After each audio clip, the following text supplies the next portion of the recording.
Sir আমাদের অ্যাসাইনমেন্টের কি বাড়ানো যাবে স্যার? অ্যাসাইনমেন্ট স্যার অ্যাসাইনমেন্টের ডেডলাইনটা অ্যাসাইনমেন্টের ডেডলাইন কবে? স্যার 31 তারিখ পর্যন্ত তো দেয়া, বাট স্যার আজকে থেকে অনেকের মিড শুরু হয়ে গেছে, সরি স্যার ফাইনাল শুরু হয়ে গেছে। স্যার এটা কি স্যার 6 তারিখ পর্যন্ত দেওয়া যাবে স্যার? আচ্ছা, একটু বাড়াই দিব না। আহ, জি স্যার, মানে এক্সামের আগের দিন পর্যন্ত আপনি বলছিলেন স্যার, মানে টাইম রাখবেন স্যার, তাহলে স্যার 6 তারিখ এক্সামের আগের পর্যন্তই দিনে রাখেন স্যার, ভালো হতো। এক্সামের আগের দিন কবে পেয়েছি? হ্যাঁ। স্যার আপনি বলছিলেন স্যার, ভুলে গেছেন। জি না, স্যার বলছিলেন।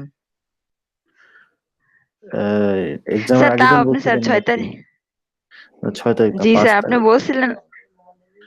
আচ্ছা স্যার 5 তারিখ স্যার 6 তারিখ। পর্যন্তই রাখেন স্যার হ্যাঁ, তাহলে। কি? 6 তারিখ বেশ সুন্দর তারিখ স্যার, 6 তারিখ। বুঝি না, কি বলো?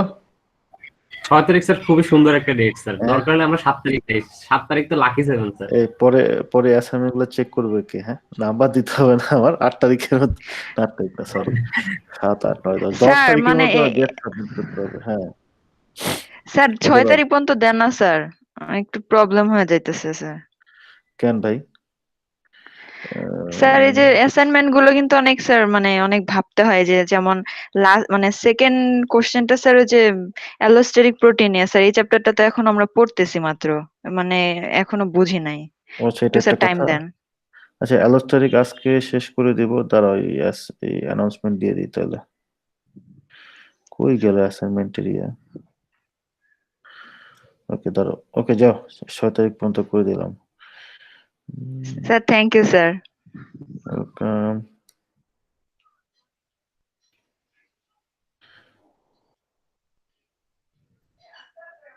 স্যার মানে একটু হ্যাঁ, অ্যাসাইনমেন্টের যে কোশ্চেনটা স্যার, সেকেন্ড যেটা অ্যালোস্টেরিক প্রোটিনের, স্যার ওইটাতে স্যার মানে কি চাইছে আর কি, মানে কি কি লিখবো স্যার, এটা একটু বুঝতেছি না। আচ্ছা, এই একটু পরে আসতেছি। হ্যাঁ, আজকের আর যেই চ্যাপ্টারে আমরা ছিলাম না। জি স্যার। উম, দাঁড়াও, 1 মিনিট, দাঁড়াও, একটা অ্যানাউন্সমেন্ট সাবমিশন। ওই জন্য 6 তারিখ না? জি স্যার।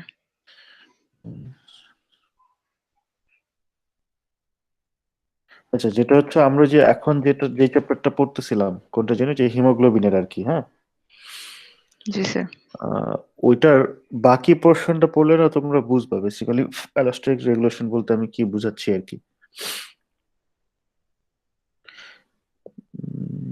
দাঁড়াও, এটাতে আগে আসি, কই গেল? স্যার এর জন্যই স্যার এই সেকেন্ডটা নিয়ে মানে বুঝতেছিলাম না দেখে এটা ধরাই হয় নাই স্যার অ্যাসাইনমেন্টটা। ওকে, কোনো সমস্যা নাই, আজকে আমরা বুঝে ফেলবো সেকেন্ডটা, অ্যালোস্টেরিক প্রোটিন। আজকের চ্যাপ্টারে বাকি অংশটা হলে আর আই থিঙ্ক প্রবলেম হবে না তোমাদের সেকেন্ড অ্যাসাইনমেন্টটা নিয়ে আর কি।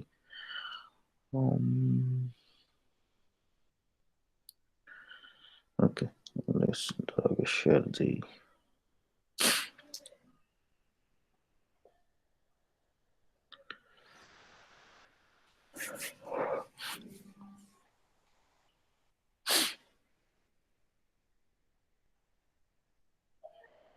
ওকে, আচ্ছা, এই চ্যাপ্টারটা আমরা একটু পড়ি। হ্যাঁ, তাহলে আই হোপ তোমাদের রেগুলেশন রিলেটেড প্রবলেমটা থাকবে না আর কি, যেটা অ্যাসাইনমেন্টে ফেস করতেছো। আচ্ছা, আমরা অ্যালোস্টেরিক প্রোটিনে ছিলাম। বেসিক স্ট্রাকচার নিয়ে আমরা কথাবার্তা বলেছি।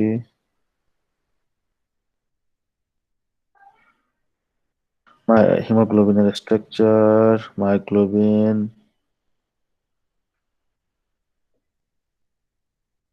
হিম গ্রুপ, যেখানে অক্সিজেনটা বাইন্ড করে, আয়রন, 6 কোঅর্ডিনেটেড পজিশন আয়রনের থাকে। একটু রিক্যাপের জন্য বলতেছি আর কি, যে টোটাল একটা হিম গ্রুপ আর কি। আয়রন, মাঝখানে আয়রন থাকে, এখানে হচ্ছে অক্সিজেন বাইন্ড করে, তো এটা সাইড থেকে দেখলে এরকম দেখে আর কি। আয়রন 1, 2, 3, 4, 5, 6, এই চার কোনায় চারটা হচ্ছে নাইট্রোজেন থাকে আর কি।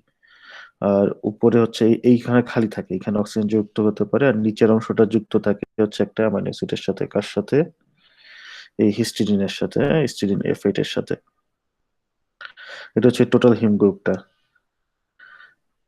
আয়রন এখানে অক্সিজেন বাইন্ড করতে পারে, এখানে যখন অক্সিজেন বাইন্ড করে তখন এই উপরে একটা হিস্টিডিন E5 গ্রুপ থাকে, তার সাথে একটা ইন্টারাকশন হয়।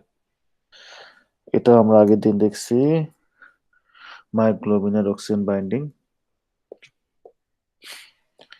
হিমোগ্লোবিন এটা তো আমরা দেখেছি, আই গেস এর দেখছি না, দেখছি তো।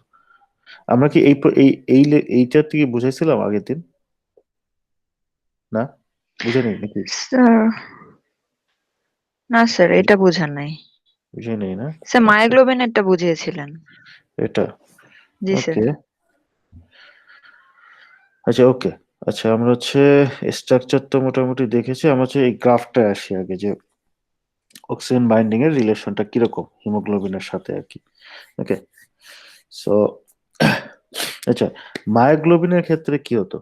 মায়োগ্লোবিনের কোনো হচ্ছে অ্যালোস্টেরিক রেগুলেশন ব্যাপারটাই নেই, এটাই হচ্ছে মায়োগ্লোবিনের গ্রাফ আর কি। এখানে অ্যালোস্টেরিক রেগুলেশনের কিন্তু কোনো ব্যাপার নেই, কারণ একটাই ইউনিট, একটাই অক্সিজেন বাইন্ডিং সাইট। ওকে, সো দেখা যাচ্ছে যে অক্সিজেনের কনসেন্ট্রেশনের উপর এই মায়োগ্লোবিনের অক্সিজেন বাইন্ডিং এর কিন্তু তেমন একটা ইফেক্ট নাই আর কি। I mean, the oxygen concentration has no such effect on oxygen binding of myoglobin. ওরকম কিন্তু ইফেক্ট কিন্তু নাই, ঠিক আছে? মানে ধরো এই জন্য দেখা যায় যে অক্সিজেন কনসেন্ট্রেশন যদি সামান্য বেশি হয়, তাতে হচ্ছে সব মায়োগ্লোবিন হচ্ছে কি হয়ে যাবে, স্যাচুরেটেড হয়ে যাবে। মানে আমরা যদি বলি ঠিক আছে অক্সিজেন কনসেন্ট্রেশনের কোনো রিলেশন নেই, ব্যাপারটা ওরকম না। কিন্তু হিমোগ্লোবিনের ক্ষেত্রে দেখা যায় কি যে অক্সিজেনের কনসেন্ট্রেশন যত বাড়তে থাকে, হিমোগ্লোবিনের অক্সিজেনের সাথে বাইন্ড করার ক্যাপাবিলিটি তেমন চেঞ্জ হতে থাকে আর কি, বেসিক্যালি বাড়তে থাকে। কিরকম? এই গ্রাফটা দেখো, হ্যাঁ এই গ্রাফটার এটা মেরুন কালারেরটা, এক্স এক্সিস বরাবর হচ্ছে PO2 টর, এটা অক্সিজেনের কনসেন্ট্রেশন বোঝায় এটা দিয়ে, হ্যাঁ PO2 টর, এটা কনসেন্ট্রেশন, অক্সিজেনের কনসেন্ট্রেশন মেজার করার একটা ইউনিট আর কি। আর ওয়াই এক্সিস বরাবর হচ্ছে ফ্র্যাকশনাল স্যাচুরেশন। ফ্র্যাকশনাল স্যাচুরেশন মানে হচ্ছে কি পরিমাণ ধরো হিমোগ্লোবিন অক্সিজেনের সাথে বাইন্ড করে আছে, হ্যাঁ। তো ফ্র্যাকশনাল স্যাচুরেশন যদি 1 হয়, এর মানে হচ্ছে 100% স্যাচুরেটেড, মানে সব হিমোগ্লোবিন অক্সিজেনের সাথে বাইন্ড করে ফেলছে। যদি 0 হয় ফ্র্যাকশনাল স্যাচুরেশন, কোনো বাইন্ডিং নাই আর কি, হ্যাঁ, অল দ্য হিমোগ্লোবিনস আর ফ্রি। যদি ফ্র্যাকশনাল স্যাচুরেশন ধরো 0.5 হয়, এর মানে হচ্ছে 50% বাইন্ড করে আছে আর কি, হ্যাঁ। তবে এই মেরুন কালারের গ্রাফটা খেয়াল করো, যেটা হচ্ছে হিমোগ্লোবিনের অক্সিজেন বাইন্ডিং কার্ভ। অক্সিজেনের কনসেন্ট্রেশন যখন 0, সব হিমোগ্লোবিন ফ্রি। অক্সিজেনের কনসেন্ট্রেশন যখন আস্তে আস্তে বাড়তেছে, ফ্র্যাকশনাল স্যাচুরেশন কিন্তু আস্তে আস্তে বাড়তেছে আর কি, হ্যাঁ। কিন্তু এই কার্ভটা যদি খেয়াল করো, অক্সিজেনের কনসেন্ট্রেশন যত বাড়তেছে, ফ্র্যাকশনাল স্যাচুরেশন বাড়ার পরিমাণটা কিন্তু তত বাড়তেছে, এবং একসময় তো 100% স্যাচুরেটেড হয়েই যাবে।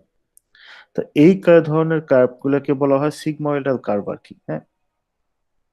দেখো, কনসেন্ট্রেশন প্রথম দিকে অক্সিজেনের কনসেন্ট্রেশন যখন সামান্য বাড়লো, খুব বেশি ধরো একটু এই পর্যন্তই, হ্যাঁ, এখানে অক্সিজেনের কনসেন্ট্রেশন যখন সামান্য বাড়লো, তখনও কিন্তু হিমোগ্লোবিনের অক্সিজেনের সাথে বাইন্ড তেমন বেশি বাড়ে না আর কি।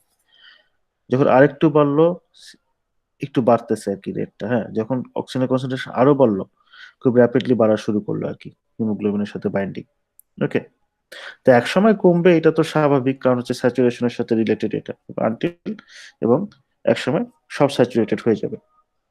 কিন্তু এই যে হিমোগ্লোবিনের অক্সিজেন বাইন্ডিং এর সাথে যে চেঞ্জটা হচ্ছে, বাইন্ডিং এর রেটটা, যে অক্সিজেনের কনসেন্ট্রেশন অল্প বাড়লে, সামান্য যদি বাড়ে binding, haemoglobin oxygen binding capability সামান্য বাড়ে। কিন্তু যত অক্সিজেনের কনসেন্ট্রেশন যখন বেশি বাড়ে, হিমোগ্লোবিন অক্সিজেন বাইন্ডিং ক্যাপাবিলিটি অনেক বেশি বাড়ে, ঠিক আছে? এই জিনিসটাকে তো আমরা কোঅপারেটিভ বাইন্ডিং বলি, এবং এই গ্রাফিক্যালি এই জিনিসটাকে বলা হয় সিগময়েডাল কার্ভ আর কি। যত অ্যালোস্টেরিক প্রোটিন আছে, সবাই সিগময়েডাল কার্ভটাই শো করে আর কি। যত অ্যালোস্টেরিক প্রোটিন আছে, ওদের যদি সবাই হচ্ছে এই ধরনের কার্ভই শো করে, সিগময়েডাল কার্ভ। মায়োগ্লোবিনের কার্ভ কিন্তু সিগময়েডাল না, সামান্য অক্সিজেন বাড়ছে সব স্যাচুরেটেড হয়ে গেছে, কারণ মায়োগ্লোবিনের ক্ষেত্রে অ্যালোস্টেরিক রেগুলেশন ব্যাপারটা নেই। স্যার। ইয়েপ, স্যার ইয়েপ, এক এক করে বলো।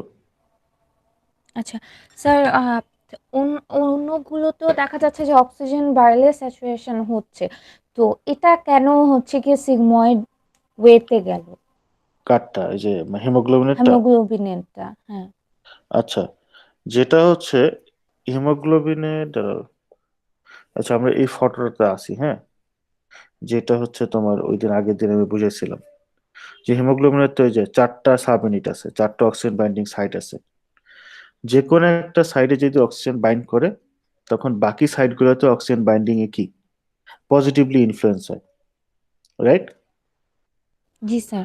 ওকে, এখন যেটা হচ্ছে অক্সিজেনের কনসেন্ট্রেশন যত বাড়তে থাকে, তত কিন্তু কোনো একটা সাইডে অক্সিজেন বাড়ার অক্সিজেন বাইন্ড করার প্রবাবিলিটি বেড়ে যায় না। ধরো জি অক্সিজেন, স্যার। ওকে, এটা তো স্বাভাবিক। আমরা জানি কি যে এই যে বাইন্ডিং, কেমিস্ট্রিতে বাইন্ডিং, বাইন্ডিং এর উপর একটা বিশাল ইফেক্ট আছে কনসেন্ট্রেশনের। সো অক্সিজেন কনসেন্ট্রেশন যত বাড়তে থাকবে, ধরো অক্সিজেন শুরুতে অক্সিজেনের কনসেন্ট্রেশন কম, খুব কম, তখন কিন্তু এই প্রথম সাইডটাতে অক্সিজেন বাইন্ড করার কি পসিবিলিটি কম হবে। কিন্তু যদি অক্সিজেনের কনসেন্ট্রেশন বেশি থাকে, তখন প্রথম সাইডটাতে কি, মানে প্রথম যে কোনো একটা সাইড হতে পারে, অক্সিজেন বাইন্ড করার পসিবিলিটি বেড়ে যাবে আর কি। এই জন্য অক্সিজেনের এখন যখন অক্সিজেন মানে প্রথম সাইডটাতে অক্সিজেন বাইন্ড করার পসিবিলিটি বেড়ে যাওয়া মানে কি, বাকিগুলোতেও পসিবিলিটি বেড়ে যাওয়া। এই জন্য এই সিগময়েডাল কার্ভটা তারা শো করে আর কি। বেসিক্যালি সিগময়েডাল কার্ভ কি, তারা হচ্ছে কোঅপারেটিভ বাইন্ডিং শো করে। এবং কোঅপারেটিভ বাইন্ডিংকে যখন আমরা গ্রাফিক্যালি প্রেজেন্ট করতে চাই, তারা তখন এরকমই দেখায়, এটাকে সিগময়েডাল কার্ভ বলে আর কি। কোঅপারেটিভ বাইন্ডিং যারা শো করে না, তারা কখনোই সিগময়েডাল কার্ভটা শো করতে পারবে না আর কি। সিগময়েডাল কার্ভ, ধরো কোনো যদি যদি কোনো ধরো তুমি কোনো প্রোটিন প্রোটিন বাইন্ডিং বা এরকম কেমিস্ট্রিতে বাইন্ডিং নিয়ে, বায়োকেমিস্ট্রিতে বাইন্ডিং নিয়ে যদি তুমি ধরো কোনো একটা এক্সপেরিমেন্ট করলা, হ্যাঁ, এক্সপেরিমেন্ট করার পর এরকম গ্রাফ আঁকলা, গ্রাফ আঁকার পর দেখলা গ্রাফটা হচ্ছে এরকম হবে, তুমি বলতে পারো এখানে কোঅপারেটিভ বাইন্ডিং হচ্ছে। ধরো তুমি একটা, ঠিক আছে, ধরো তুমি একটা এরকম protein, I mean you got unknown protein, ঠিক আছে, একটা আননোন প্রোটিন পাইছো, এবং তুমি ওইটা লিগ্যান্ডটা কি জানো, লাইগ্যান্ডটা কি জানো। এখন তুমি এক্সপেরিমেন্ট করতেছো যে লাইগ্যান্ডের সাথে তার বাইন্ডিং কিরকম। এখন তুমি এক্সপেরিমেন্ট করার পরে তোমার ডেটা দিয়ে গ্রাফ আঁকলা, একে দেখলা যে এরকম গ্রাফ আসলো এই কালোটার মতন, তুমি কিন্তু বলে দিতে পারবে যে এটা সিগমাটাল ইয়া না, তোমার আননোন প্রোটিনটা ইয়া তোমার অ্যালোস্টেরিক প্রোটিন না। কিন্তু তুমি যদি এক্সপেরিমেন্টের পরে তোমার ডেটা দিয়ে গ্রাফে কিরকম দেখো, এরকম গ্রাফ দেখো, এই গ্রাফগুলোকে সিগময়েডাল গ্রাফ বলে, ঠিক আছে। তুমি যদি এরকম সিগময়েডাল গ্রাফ দেখো, তুমি কিন্তু বলতে পারবা যে তোমার প্রোটিনটা একটা অ্যালোস্টেরিক প্রোটিন, ওকে। এবং এই ধরনের কার্ভ হয় কারণ হচ্ছে কোঅপারেটিভ বাইন্ডিং শো করে, এবং কোঅপারেটিভ বাইন্ডিং কেন শো করে, because they are allosteric protein, okay. Sir cooperative binding বলতে কি এতটুকুনি বোঝাচ্ছে যে এক সাইডে বাইন্ড করলে ইনফ্লুয়েন্সের কারণে কনফার্মেশন চেঞ্জ হ্যাঁ, হয়ে হ্যাঁ, আরেক সাইডে বাইন্ডিং দেখাচ্ছে? হ্যাঁ, এটাই কোঅপারেটিভ বাইন্ডিং আর কি, কোঅপারেশন করা। কোঅপারেটিভ বাইন্ডিং মানে এটুকুই আর কি, যে binding in one side help or increase the binding capacity in the other binding side, ওকে। একটা সাইডে বাইন্ড করলে অন্য সাইডগুলোতে বাইন্ডিংটা ইনফ্লুয়েন্স হবে আর কি। এটা হচ্ছে কোঅপারেটিভ বাইন্ডিং। এখন এই ক্ষেত্রে হিমোগ্লোবিনের ক্ষেত্রে এখানে শুধু অক্সিজেনই, 4টে অক্সিজেন, সব অ্যালোস্টেরিক প্রোটিনের ব্যাপারটা কিন্তু এরকম না, হ্যাঁ। সব অ্যালোস্টেরিক প্রোটিনে যে তোমার এই যে যে লিগ্যান্ড সেম থাকবে, ব্যাপারটা এরকম না আর কি, হ্যাঁ। ধরো হতে পারে যে অ্যালোস্টেরিক রেগুলেটর একটা, সাবস্ট্রেট আরেকটা আর কি। হিমোগ্লোবিনের ক্ষেত্রেও কিন্তু আছে। হিমোগ্লোবিনের ক্ষেত্রে যদি আমরা কার্বন ডাই অক্সাইড নিয়ে চিন্তা করি, কার্বন ডাই অক্সাইডের যত কনসেন্ট্রেশন যত বাড়তে থাকে, অক্সিজেনের বাইন্ডিং ক্যাপাসিটি তত কমতে থাকে আর কি। হুম,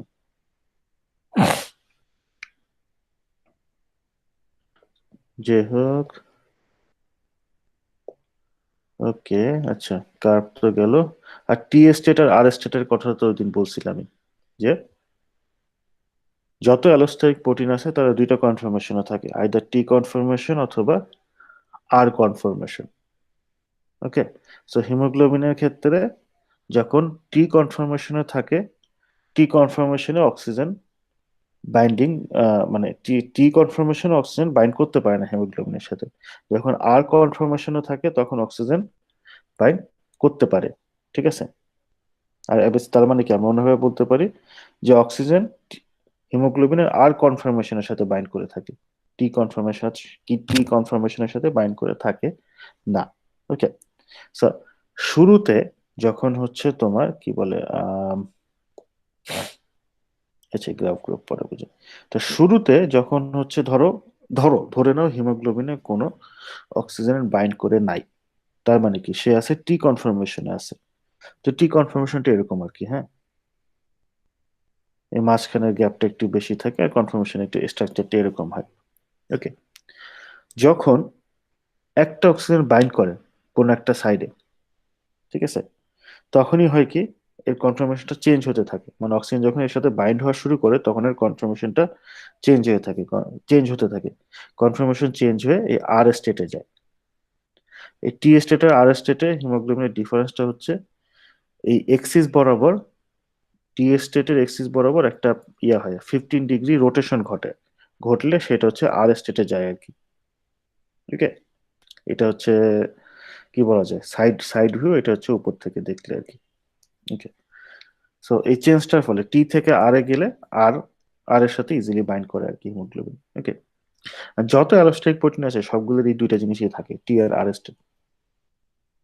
আচ্ছা, এখন ঘটনা হচ্ছে এইটা চেঞ্জটা কিভাবে হয়, কিভাবে, মানে আমরা জানি, এখন আমরা এটুকু তো বুঝলাম যে টি থেকে আর এ চেঞ্জ হয় কখন, যখন টি এর সাথে অক্সিজেন বাইন্ড করা শুরু করে। প্রথম অক্সিজেনটা বাইন্ড করলেই তারা টি থেকে আর এর দিকে যেতে থাকে। কেন, কিভাবে? আচ্ছা, এইটা বুঝতে গেলে আমাদের হিমোগ্লোবিনের স্ট্রাকচারটা বুঝতে হবে, হিমোগ্লোবিন না সরি হিম গ্রুপের স্ট্রাকচারটা। তো আমরা আবার একটু আগের ফিগারে আসি, যেমন যে এটা, হ্যাঁ, এখানে হচ্ছে তোমার এই যে অক্সিজেন এখানে, এইখানে আয়রন, এটা একটা 6 কোঅর্ডিনেটেড স্ট্রাকচার, আমরা যে সাইড থেকে দেখি এরকম। আচ্ছা, এই ফিগারে দেখে মনে হচ্ছে যে আয়রনটা একটা প্লেনে আছে, মানে আয়রনের উপরে, এইটা তো উপরে, এটা হচ্ছে নিচে, আর এটা হচ্ছে তার চারিদিকে। এটা মানে একটা প্লেন মানে তো আমরা জানি না, প্লেন মানে তো আমরা জানি, এরোপ্লেন না, হ্যাঁ প্লেন, সমতল, হ্যাঁ, একটা তলে আছে। বাট অ্যাকচুয়ালি এটা ঠিক সেম একটা তলে থাকে না, আয়রনটা একটু নিচে থাকে। কিরকম? আচ্ছা, এটা কি ওই দিনটা বলছিলাম আয়রনটা যে একটু নিচে থাকে, এর আগে বলছিলাম নাকি? বলি নাই না? আচ্ছা, তুমি যদি একদম সাইড থেকে দেখো, ওইটা না দেখা এরকম, একটু ভালো মতো খেয়াল করো, আয়রনটা একটু নিচে না? এই যে গ্রিন কালারটা আয়রন একটু নিচে না? জি স্যার। একটু কিন্তু নিচে, হ্যাঁ। পুরো এই যে এইখানে আয়রন, চার কোনায় চারটা নাইট্রোজেন আছে, এর নিচে হচ্ছে হিস্টিডিন গ্রুপ, আর এই উপরে তো অক্সিজেন বাইন্ড করতে পারে, হ্যাঁ। আর উপরে আয়রনের হিমোগ্লোবিনের আরেকটা গ্রুপ আছে, মানে হিস্টিডিন E5, এই গ্রুপটার সাথে অক্সিজেন সরাসরি যুক্ত হয়ে আছে হিস্টিডিন F8 এর সাথে, কিন্তু এর সাথে যুক্ত হয়ে নাই। আচ্ছা, এবং অরিজিনালি আয়রন থাকে একটু নিচে, কখন, যখন টি স্টেটে। হিমোগ্লোবিন যখন টি স্টেটের সাথে থাকে, মানে হিমোগ্লোবিনের সাথে ধরো কোনো অক্সিজেন বাইন্ড করে নাই, সে অবস্থায় আয়রনটা কিন্তু সে তার প্লেন থেকে, সমতল থেকে একটু নিচে থাকে। হুম। আচ্ছা, এখন যখন অক্সিজেন বাইন্ড করে তখন কি ঘটে? এই অক্সিজেন ধরো এর সাথে বাইন্ড করলো এইখানে, হ্যাঁ, অক্সিজেন যখন এর সাথে বাইন্ড করে এই আয়রনটার সাথে উপরে, তারপর সেটা আয়রনটাকে উপরে একটা টান দেয়, আয়রনটা একই সমতলে চলে আসে, এটা আয়রনটা একটু উপরে উঠে গেছে না, একই সমতলে চলে আসছে না? জি স্যার। ওকে, ঘটনা হচ্ছে কিভাবে একই সমতলে আসে,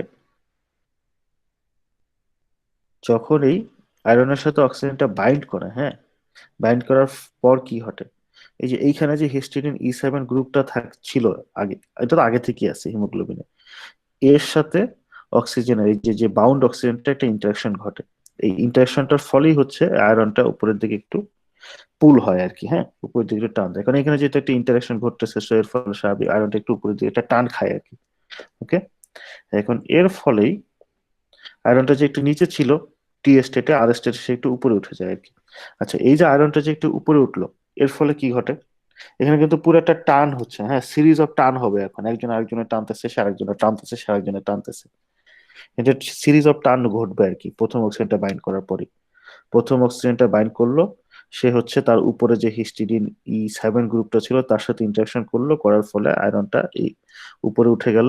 এবার এ যখন উপরে উঠে যাবে, আয়রনের এই নিচে কি ছিল, হিস্টিডিন F8 গ্রুপ, আর একটা হিস্টিডিন গ্রুপ, এও তো এই টানটা খাবে, এও তো একটু উপরে উঠবে। এ উপরে ওঠার ফলে ঘটনা কি ঘটবে, এখন এই হিস্টিডিন E7 এ আবার কার সাথে যুক্ত, এ আবার হিমোগ্লোবিনের তোমার হচ্ছে এই, এটা কি আলফা আলফা চেইন না, হ্যাঁ আলফা চেইনটার সাথে যুক্ত আর কি। হ্যাঁ, তোমার এই যে গ্রে কালারটা দেখতেছো, গ্রে কালারটা হচ্ছে টি টি ফর্মে, যখন টি কনফর্মেশনে থাকে তখন এই আলফা চেইনটার অবস্থান থাকে গ্রে গ্রে কালারটা। হ্যাঁ, আর পিঙ্ক কালারটা হচ্ছে যখন আর স্টেটে যায়।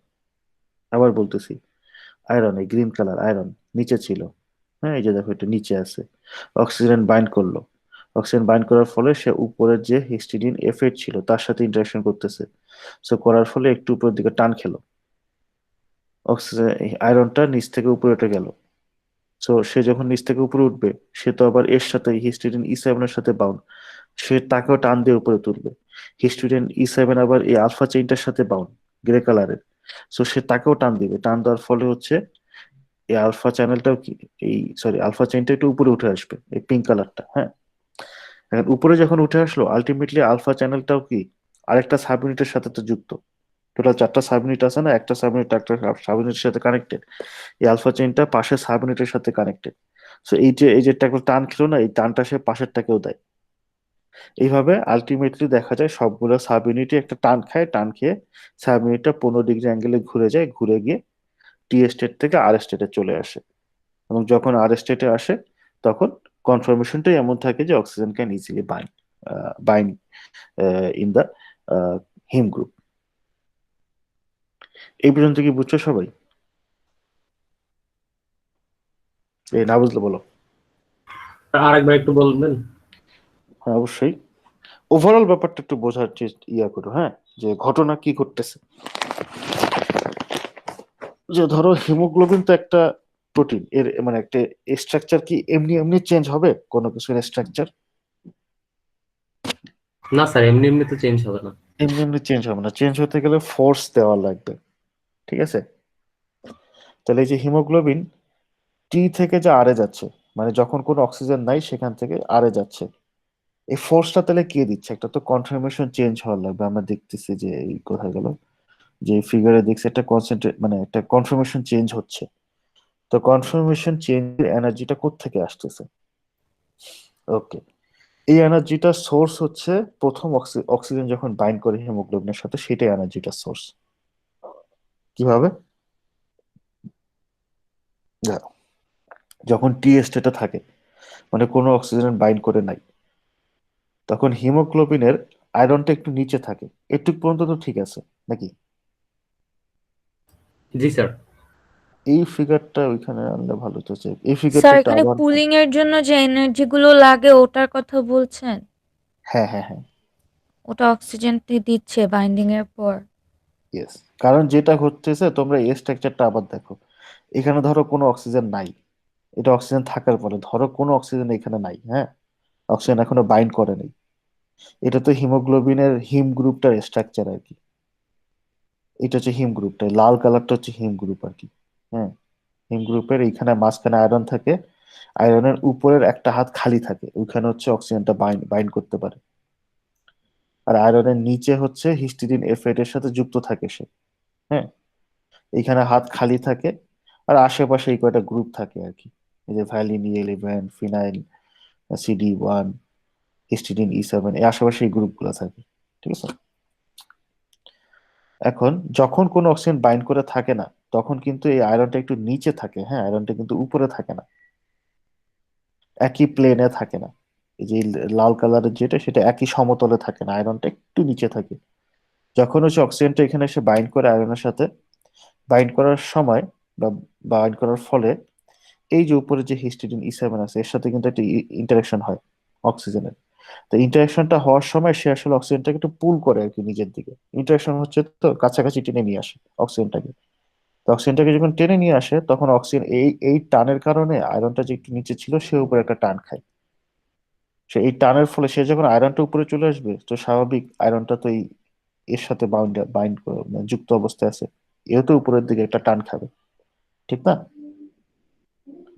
সো এখন আবার এই ফিগারটা দেখো, আয়রন একটু নিচে আছে, একই জিনিস আবার বলতেছি, আয়রন একটু নিচে আছে, অক্সিজেনের সাথে বাইন্ড করলো, অক্সিজেন উপরের হিস্টিডিন E7 গ্রুপের সাথে ইন্টারঅ্যাকশন করতেছে, অক্সিজেন হচ্ছে টান দিলে এখন ওর সাথে ইন্টারঅ্যাকশনের ফলে উপরের হিস্টিডিন E7 এর সাথে, সরি E7 না E8, দেখে নি ধরো, E7, হ্যাঁ, E7 এর সাথে ইন্টারঅ্যাকশন করার ফলে অক্সিজেন উপরের দিকে টান খাবে, সে আয়রনটাকেও টান খেয়ে উপরের দিকে নিয়ে আসলো, আয়রনটা হচ্ছে নিচের হিস্টিডিন F8 একেও টান দিল, এই গ্রুপটাকেও টান দিল, হ্যাঁ। এখন টান দেওয়ার ফলে কি হবে, এখন এই গ্রুপটা আবার কার সাথে যুক্ত, এই গ্রুপটা আবার যুক্ত হচ্ছে তোমার ইয়ার সাথে, ওই চেইনের সাথে, আলফা চেইনের সাথে, হ্যাঁ। আলফা চেইন একটা টান খেলো, এখন আলফা চেইন আবার কি, এরপরে পাশের যে সাব ইউনিট থাকে সেই সাব ইউনিটের সাথে কানেক্টেড আর কি।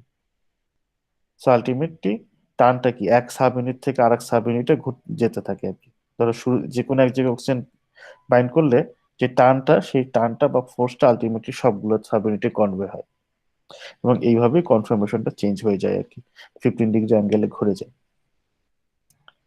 ঠিক আছে, ঘুরে টি স্টেট থেকে স্যার আর স্টেটে যায়। ইয়াপ। স্যার ওই যে হিস্টিডিন F8 এটা হচ্ছে আলফা চেইনকে পুল করে, আর আলফা চেইন অ্যাডজাসেন্ট সাবইউনিট গুলোকে পুল করে। এক্স্যাক্টলি, মানে সে হচ্ছে অ্যাডজাসেন্ট সবগুলোর সাথে করতে পারবে না, সে ধরো এইখানে আছে, হ্যাঁ, সে পাশেরটারে পুল করবে, ওইখানে চেঞ্জ হবে, ওই চেঞ্জটা একে চেঞ্জ করবে, এই চেঞ্জটা আলটিমেটলি একে চেঞ্জ করবে, ঠিক আছে।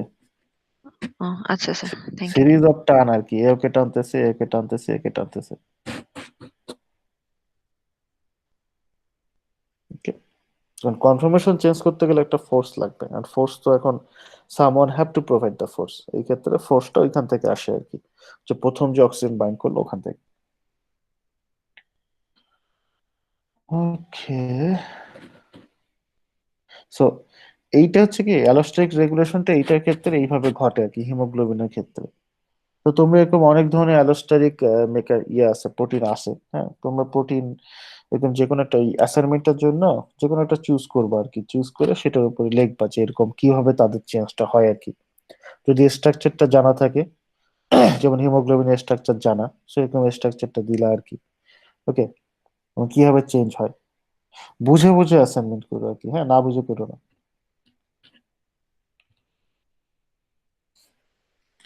ওকে, ঠিক আছে। আচ্ছা দেখি এখানে কোনো কিছু আছে নাকি যেটা আমি মিস করলাম, এগুলো তো আগের দিন পড়ছি আমরা।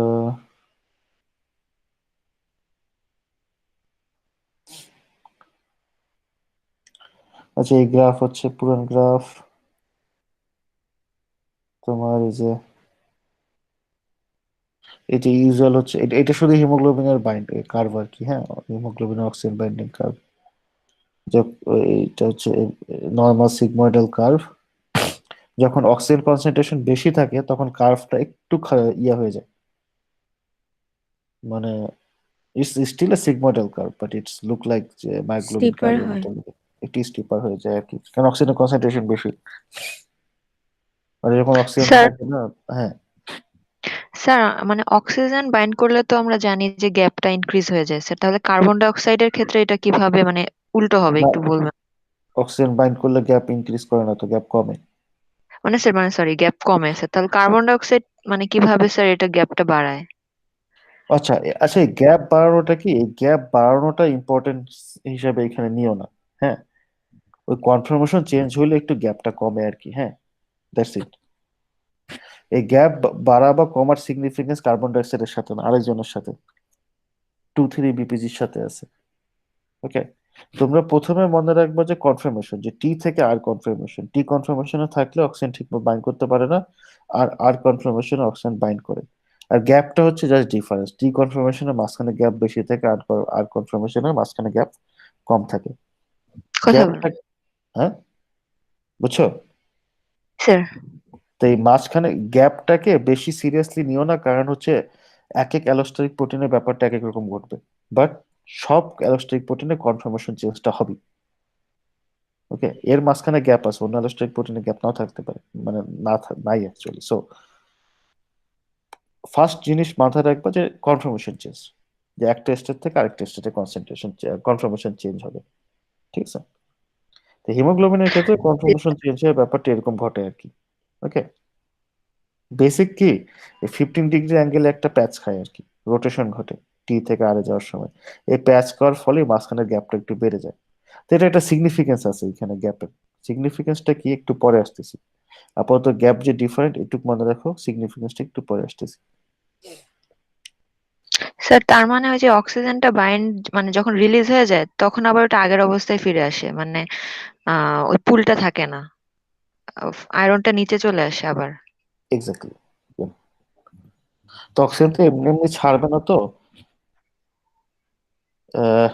হিমোগ্লোবিনের পজিটিভ রেগুলেটর নেগেটিভ রেগুলেটর আছে আর কি। হ্যাঁ, অক্সিজেন হচ্ছে পজিটিভ রেগুলেটর, আর নেগেটিভ রেগুলেটর বেশ কয়েকটা আছে, কার্বন ডাইঅক্সাইড, 2,3-BPG, তারপরে পিএইচ, সবগুলোই মানে H+ আর কি, সবগুলোই হচ্ছে নেগেটিভ রেগুলেটর। আমাদের বডিতে কিন্তু সবগুলো এট এ টাইম কাজ করতেছে। মানে এরকম কিন্তু আবার চিন্তা করো না যে অক্সিজেন একাই হিমোগ্লোবিনের সাথে বাইন্ড করার চেষ্টা করতেছে, নেগেটিভ রেগুলেটর গুলো নাই, না। বডিতে পজিটিভ এবং নেগেটিভ রেগুলেটর কিন্তু কন্টিনিউয়াসলি কি দুজন এট এ টাইম হিমোগ্লোবিনের উপর কাজ করতেছে। আর কার কনসেন্ট্রেশন বেশি, পজিটিভ রেগুলেটর না নেগেটিভ রেগুলেটরের, তার উপর ডিপেন্ড করতেছে যে সে টিতে যাবে না আরে যাবে। আমি কি বলতে চাচ্ছি বুঝছো? জি স্যার। ওকে, মানে ধরো আমাদের লাং, হ্যাঁ, ফুসফুসে আছে, ফুসফুসে হচ্ছে অক্সিজেনের পরিমাণ বেশি। তো ফুসফুসে কি কার্বন ডাইঅক্সাইড নাই নাকি? কি মনে হয়? স্যার ফুসফুসে, আছে, বাট আছে স্যার। অক্সিজেন বেশি থাকে আর কি। এক্স্যাক্টলি, ফুসফুসে হচ্ছে কার্বন ডাইঅক্সাইড আছে কিন্তু অক্সিজেনের পরিমাণ বেশি। এই জন্য আলটিমেটলি ফুসফুসে যেহেতু অক্সিজেন বেশি, সো আর আর কনফার্মেশনটাই প্রিভেল করে আর কি। মানে ধরো কোনো হিমোগ্লোবিন, মানে ধরো আমাদের বডি থেকে যখন কার্বন ডাইঅক্সাইড নিয়ে আসে তখন তো সে টি কনফার্মেশনে থাকে, কিন্তু যখন সে এই টি কনফার্মেশন অবস্থায় ফুসফুসে প্রবেশ করে, ফুসফুসে যেহেতু অক্সিজেনের কনসেন্ট্রেশন বেশি কার্বন ডাইঅক্সাইডের চেয়ে, সো আলটিমেটলি অক্সিজেন বাধ্য করে তাকে টি থেকে আরে আরে চেঞ্জ করতে হবে। ওকে, আরে চেঞ্জ করার ফলে সে হচ্ছে কার্বন ডাইঅক্সাইড ছেড়ে দিতে, কার্বন ডাইঅক্সাইড এখানে বাইন্ড করে থাকে না, অন্য জায়গায় বাইন্ড করে থাকে, হ্যাঁ, যাই হোক। আর আর কনফার্মেশন চেঞ্জ হওয়ার কারণে ফুসফুসে এসে হিমোগ্লোবিনটা কার্বন ডাইঅক্সাইডটা ছেড়ে দিতে বাধ্য হয়, সে হচ্ছে অক্সিজেনের সাথে বাইন্ড করতেছে করে আর কি। করার পরে সে এখন এই অক্সিজেনটা নিয়ে বডিতে যেতে থাকে, ধরো টিস্যুতে গেল। টিস্যুতে আবার কার কনসেন্ট্রেশন বেশি, কার্বন ডাইঅক্সাইডের কনসেন্ট্রেশন বেশি, অক্সিজেনের কনসেন্ট্রেশন কিন্তু কম। আর যেহেতু কার্বন ডাইঅক্সাইডের কনসেন্ট্রেশন বেশি, সো হিমোগ্লোবিন বাধ্য হয় আর থেকে টিতে চলে যেতে। আর থেকে টিতে যখন চলে যায় তখন অক্সিজেন রিলিজ করে দেয় সে টিস্যুতে আর কি। আবার যখন টিতে যখন সে যেতে থাকে তখন সে কার্বন ডাইঅক্সাইড বাইন্ড করতে থাকে। মানে বডিতে কিন্তু কন্টিনিউয়াস ফাইট ঘটতেছে সব রেগুলেটরের, যে একটা রেগুলেটর এট এ টাইম কাজ করে না, মানে সিঙ্গেল হ্যান্ডেডলি কাজ করে না, সব রেগুলেটর একসাথে কাজ করতেছে। আর যে ভদ্রলোকের কনসেন্ট্রেশন বেশি সে উইন করে। অক্সিজেনের কনসেন্ট্রেশন বেশি হলে oxygen will win and the conformation of the haemoglobin will be at R conformation. ব্যাপারটা হচ্ছে এরকম আর কি। ওকে, আচ্ছা, গ্রাফটা কি জানি বলতেছিলাম, হ্যাঁ, নর্মাল গ্রাফ, অক্সিজেন কনসেন্ট্রেশন বেশি মানে আর স্টেটে থাকলে গ্রাফটা একটু স্টিপার দেখায়, আর টি স্টেটে থাকলে গ্রাফটা একটু এরকম দেখায় আর কি।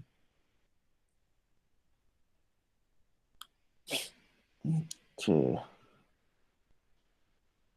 আচ্ছা, এখন আমরা একটা ইম্পর্টেন্ট জিনিসে আসি, যেটা একটু আগে মাত্র বললাম, যে এই যে হিমোগ্লোবিন একটা অ্যালোস্টারিক প্রোটিন, কেন হিমোগ্লোবিনের অ্যালোস্টারিক প্রোটিন হওয়ার দরকারটা ছিল কেন? মানে হোয়াই, মানে হিমোগ্লোবিন আমাদের বডিতে অক্সিজেন ট্রান্সফার করে আমরা জানি, কিন্তু সে কেন অ্যালোস্টারিক প্রোটিন? সে অ্যালোস্টারিক প্রোটিন না হলে কি প্রবলেম ছিল, বা অ্যালোস্টারিক প্রোটিন হওয়ার ফলে তার কি সুবিধা হয়েছে? সুবিধা হয়েছে, অ্যালোস্টারিক প্রোটিন হওয়ার কারণেই কিন্তু হিমোগ্লোবিন আমাদের বডিতে ব্লাডটা সার্কুলেট করতে পারে, নাহলে হয়তো বা পারতো না। ব্লাড না, মানে অক্সিজেন সার্কুলেট করতে পারে, না হলে কিন্তু পারতো না। কারণ এই অক্সিজেন সার্কুলেট করতে গেলে হিমোগ্লোবিনের কি করা লাগবে, তাকে হচ্ছে লাং থেকে অক্সিজেন নিতে হবে, নিয়ে টিস্যুতে গিয়ে অক্সিজেনটা ছেড়ে দিতে হবে। এবং এই কাজটা পসিবল কারণ হচ্ছে haemoglobin is a allosteric protein. So আমাদের বডিতে হিমোগ্লোবিনে তোমার এই সার্কুলেশন, মানে আমাদের বডিতে এই হিমোগ্লোবিন যাতে এই কাজটা করতে পারে সহজে, যে এক জায়গা থেকে অক্সিজেন নিয়ে আরেক জায়গায় ছেড়ে দিতে পারে, এই জন্য হিমোগ্লোবিনের বেশ কিছু রেগুলেটর আছে। ওকে, পজিটিভ রেগুলেটর, নেগেটিভ রেগুলেটর। এর মধ্যে একটাই মাত্র পজিটিভ রেগুলেটর আছে, সেটা হচ্ছে অক্সিজেন। আর নেগেটিভ রেগুলেটর আছে কি কি দেখে নেই। নেগেটিভ রেগুলেটর আছে তোমার একটা 2,3-BPG, H+ কার্বন ডাইঅক্সাইড, তিনটা। ঠিক আছে, সো পজিটিভ রেগুলেটর হচ্ছে অক্সিজেন, আর হচ্ছে নেগেটিভ রেগুলেটর হচ্ছে 2,3-BPG, H+ কার্বন ডাইঅক্সাইড। এক্ষেত্রে পজিটিভ রেগুলেটর অক্সিজেন কি করে, হিমোগ্লোবিনকে টি থেকে আর এস, সরি এটা তো কি, টি স্টেট থেকে আর স্টেটে নিয়ে যায়, মানে যাতে অক্সিজেন সহজে বাইন্ড করতে পারে। আর যে নেগেটিভ রেগুলেটর গুলো আছে তারা আর স্টেট থেকে টি স্টেটে চেঞ্জ করতে চায়, যাতে অক্সিজেনের সাথে সে বাইন্ড করতে না পারে।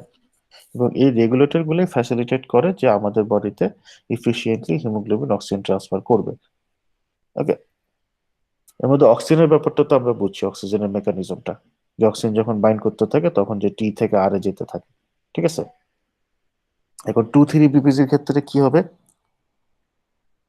2,3-BPG যদি মানে 2,3-BPG হচ্ছে হিমোগ্লোবিনের সাথে বাইন্ড করে তাকে আর থেকে টিতে নিতে থাকে, এবং 2,3-BPG বাইন্ড করে হচ্ছে এই মাঝখানের গ্যাপটা।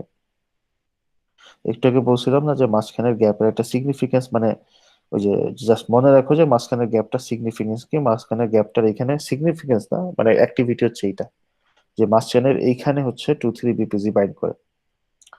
তো যখন আর ফর্মে থাকে, আর ফর্মের মাঝখানের গ্যাপটা একটু ছোট থাকে, 2,3-BPG এই স্পেসের মধ্যে ফিট হতে পারে না আর কি। যখন টি স্টেটে থাকে তখন হচ্ছে এই মাঝখানের গ্যাপটার মধ্যে 2,3-BPG ফিট হতে পারে। ঠিক আছে, ওকে, বুঝলাম। হুম, আচ্ছা, আমরা 2,3-BPGর ব্যাপারে হালকা একটু ইনফরমেশন জানি।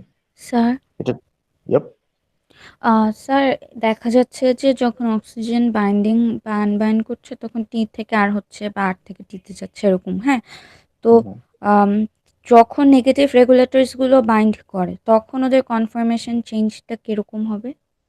ওই জাস্ট উল্টাটে, টি থেকে আর, এখানে চেঞ্জ খালি দুইটাই হচ্ছে, টি থেকে আর। ব্যাপারটা এইভাবে চিন্তা করো, হিমোগ্লোবিন হচ্ছে লাং থেকে অক্সিজেন নিছে, সে এখন কোন ফর্মে আছে, আর ফর্মে, যেহেতু অক্সিজেনের সাথে বাইন্ড করে আছে, হ্যাঁ, লাঙে।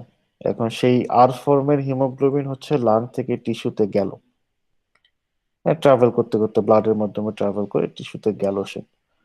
টিস্যুতে হচ্ছে BPG আছে, বেশি থাকে, লাগে কম থাকে। এখন 2,3-BPG যেহেতু যেহেতু টিস্যুতে বেশি আছে, সেই 2,3-BPG এখন কি করবে, সে আর ফর্মের অক্সিজেনের সাথেই সে কি করার চেষ্টা করবে, বাইন্ড করার তো চেষ্টা করবে আর কি। কারণ হিমোগ্লোবিন দেখছে, সে বাইন্ড করার চেষ্টা করবে। এখন হিমোগ্লোবিন আছে আর ফর্মে, মাঝখানে আনার জায়গা নেই, মানে 2,3-BPG যে এই জায়গায় ঢুকবে, তার আনার জায়গা কিন্তু নাই। কিন্তু এখন কি, তার ভাই কনসেন্ট্রেশন বেশি টিস্যুতে। ওকে, টিস্যুতে হিমোগ্লোবিন আর কনফার্মেশনে আছে, ফাইন, মানে সে অক্সিজেনের সাথে বাইন্ড করে আছে, কিন্তু টিস্যুতে 2,3-BPGর পরিমাণ তো বেশি, কনসেন্ট্রেশন যেহেতু বেশি, সে কিন্তু ঠেলে ঠুলে এখানে ঢোকার চেষ্টা করবে। তো যখন ঠেলে ঠুলে ঢোকার চেষ্টা করবে তখন কি, আর থেকে টিতে যাবে সে হিমোগ্লোবিন, উপায় তো নেই, 2,3-BPGর কনসেন্ট্রেশন বেশি, জোর বেশি। আর মাঝখানে যখন ঠেলা দিতে থাকবে 2,3-BPG, কনফার্মেশন চেঞ্জ হয়ে আবার টি স্টেটে যেতে বাধ্য হবে, উপায় নেই। সো যখনই এখন কনসেন্ট্রেশন ওই আর থেকে, মানে 2,3-BPG ঠেলার কারণে যখন আর থেকে টিতে যেতে থাকলো, অক্সিজেন সে এমনি রিলিজ করে দিবে হিমোগ্লোবিন। ব্যাপারটা কি বুঝছো? স্যার টি স্টেটে কি কখনো নেগেটিভ রেগুলেটর বাইন্ড করতে পারে? নেগেটিভ রেগুলেটর টি স্টেটেই বাইন্ড করে। না আর স্টেটে থাকলে তখন ওখানে বললেন না। না না, আর স্টেট হচ্ছে অক্সিজেনের বাইন্ডিং জন্য সুবিধাজনক। না কিন্তু ওকে, অক্সিজেন বাইন্ডিং করলেই না সে হচ্ছে কি আর স্টেটে যাচ্ছে। হ্যাঁ, অক্সিজেন না না, শোনো, এটা কন্টিনিউয়াসলি ঘটতেছে, জিনিসটা এইভাবে মনে রাখো। অক্সিজেন যখন একটা বাইন্ড করলো তখন সে কি ফ্যাসিলিটেট করবে হচ্ছে আর স্টেটে যাওয়ার। হ্যাঁ ঠিক আছে, তো আর স্টেটে যেতে যেতেই সে অক্সিজেনের সাথে বাইন্ড করবে, ব্যাপারটা কিন্তু এরকম না যে আগে আর স্টেটে যাবে তারপরে সে অক্সিজেন বাইন্ড করতেছে। হ্যাঁ রাইট? হ্যাঁ, প্রথম অক্সিজেনটা যখন বাইন্ড করলো তখনই কিন্তু তার কনফার্মেশন চেঞ্জ হতে থাকবে আর কি, হ্যাঁ। ঠিক আছে? এবং তখনই অক্সিজেন গুলো বাইন্ড করবে। আর স্টেটে যখন হিমোগ্লোবিন আছে তখন সবগুলো অক্সিজেন বাইন্ড করে আছে তার সাথে, ঠিক আছে? জি। এখন যখন অক্সিজেন, এখন ধরো এই অবস্থায় আছে, সব অক্সিজেন বাইন্ড করে আছে, কারণ হিমোগ্লোবিনটা এই অবস্থায় হচ্ছে লাং থেকে টিস্যুতে গেল, আর টিস্যুতে যাওয়ার পর ব্যাপারটা কি করবে? ও অক্সিজেন টিস্যু ছেড়ে দিবে। অক্সিজেন কেন ছাড়বে সে? দরকারটা কি তার ছাড়া? আনলোড করবে না? আনলোড কেন করবে? এমনি এমনি কেন করবে? কোন খুশিতে? মানে হিউম্যান বডির লাগবে। আচ্ছা, হিউম্যান বডি লাগবে, হিউম্যান টিস্যু বুঝতেছে, হিমোগ্লোবিনের তো এটা বোঝার দরকার নেই, ঠিক না? সে অক্সিজেনের সাথে খুশি খুশি বাইন্ড করে আছে, তার কি কি দরকার টিস্যুতে গিয়ে অক্সিজেনটা আনলোড করার? দরকার নেই তো। সে টিস্যুতে অক্সিজেন আনলোড করতে বাধ্য হবে, হিমোগ্লোবিনের না করার কিছু নাই। সে বাধ্য টিস্যুতে গিয়ে অক্সিজেন আনলোড করার। কারণ কে তাকে বাধ্য করতেছে? বাধ্য করতেছে নেগেটিভ রেগুলেটররা। কেন? হিমোগ্লোবিন এই অবস্থায় আছে, আর স্টেটে আছে, টিস্যুতে গিয়ে পৌঁছালো সে আর স্টেটে, হ্যাঁ, অক্সিজেন যে চারটা অক্সিজেন ধরে নিয়ে গেল সে টিস্যুতে, আর অবস্থায় আছে। টিস্যুতে গিয়ে, টিস্যুতে তো ভাই অক্সিজেনের কনসেন্ট্রেশন কম, হ্যাঁ, আর কনসেন্ট্রেশন বেশি নেগেটিভ রেগুলেটরের। ধরো 2,3-BPG কনসেন্ট্রেশন বেশি থাকে। এখন নেগেটিভ রেগুলেটর আর স্টেটের সাথে বাইন্ড করতে পারে না, এটা আমরা জানি, কিন্তু আর ঘটনাটা কি, সে তো বাইন্ড করার চেষ্টা তো করবে। মানে ধরো 2,3-BPG, একটা এক্সাম্পল দিয়ে চিন্তা করো, 2,3-BPG কি করবে? হিমোগ্লোবিনের এই মাঝখানে বাইন্ড করার চেষ্টা করে, হ্যাঁ। এখন আর স্টেটে আছে, সে মাঝখানে কিন্তু বাইন্ড করতে পারতেছে না, কিন্তু বাইন্ড করার চেষ্টা তো ভাই সে করবি, এ স্বাভাবিক কেমিক্যাল ইন্টারাকশন এগুলো। এখন যেহেতু টিস্যুতে 2,3-BPG কনসেন্ট্রেশন বেশি, and জোর যার, কনসেন্ট্রেশন বেশি হলে জোর বেশি, and কনসেন্ট্রেশন বেশি, সে ঠেলে ঠুলে মাঝখানে ঠিকই কি বাইন্ড করবে। তা এই যে যখন সে ঠেলে ঠুলে মাঝখানে বাইন্ড করার চেষ্টা করতেছে, তখনই কিন্তু হিমোগ্লোবিন আর থেকে টিতে চলে যাচ্ছে। আরে আছে 2,3-BPG যদি সাকসেসফুলি ভেতরে ঠেলে ভেতরে ঢুকে যেতে পারে, তার মানে কি আর থেকে কিন্তু টিতে চেঞ্জ হয়ে গেল। তো যখনই আর স্টেটে আছে, 2,3-BPG ঠেলে ভেতরে যখন ঢোকার চেষ্টা করতেছে, তার মানে কিন্তু সে কনফার্মেশনটা চেঞ্জ করার চেষ্টা করতেছে। ওকে, ব্যাপারটা বোঝা গেল? জি স্যার। টি স্টেট হচ্ছে নেগেটিভ রেগুলেটরের জন্য খুবই সুবিধাজনক স্টেট। আর টি স্টেটে তার হিমোগ্লোবিন এমনি এমনি আসবে না, নেগেটিভ রেগুলেটর গুলো ঠেলে তারা টি স্টেটে পাঠায়। হুম, বুঝেছি। তখনই হচ্ছে অক্সিজেন ছেড়ে দেয়। ইয়েস, হিমোগ্লোবিন বাধ্য হয় অক্সিজেন ছেড়ে দিতে, কারণ সে হচ্ছে নেগেটিভ রেগুলেটর গুলো তাকে ঠেলা দিচ্ছে আর থেকে টিতে যাওয়ার জন্য, তার কনফার্মেশন চেঞ্জ করে ফেলতেছে। সো সে বাধ্য হয়ে অক্সিজেন ছেড়ে দেয় আর কি টিস্যুতে গিয়ে। তো টিস্যুতে সবগুলো নেগেটিভ রেগুলেটরি বেশি থাকে আর কি, কার্বন ডাইঅক্সাইডও বেশি থাকে, 2,3-BPGও বেশি থাকে। এটাই ফিজিওলজিক্যাল সিগনিফিকেন্স বলতে পারো আর কি। এই যে নেগেটিভ রেগুলেটরি গুলো, 2,3-BPG, প্রোটন, কার্বন ডাইঅক্সাইড, যার মধ্যে 2,3-BPGর ফুল নেম হচ্ছে 2,3 বিস ফসফোগ্লিসারেট, সংক্ষেপে 2,3-BPG বলা হয়, হ্যাঁ, এটা তার স্ট্রাকচার। এ হচ্ছে এই মাঝখানে গিয়ে বাইন্ড করে এই জায়গায়, যে মাঝখানের যে গ্যাপটা, এবং মাঝখানের গ্যাপটা সে কার কার সাথে বাইন্ড করে সেইটার ছবি এটা আর কি। 2,3-BPG এখন এমনি এমনি তো আর মাঝখানে গিয়ে সে বাইন্ড করতে পারবে না, তার আসলে এই হিমোগ্লোবিনের এই জায়গায় যেই যেই গ্রুপগুলো আছে তার সাথে তার একটা ইন্টারাকশন ঘটে আর কি। কেমিস্ট্রি সবই ইন্টারাকশনের ব্যাপার আর কি, হ্যাঁ।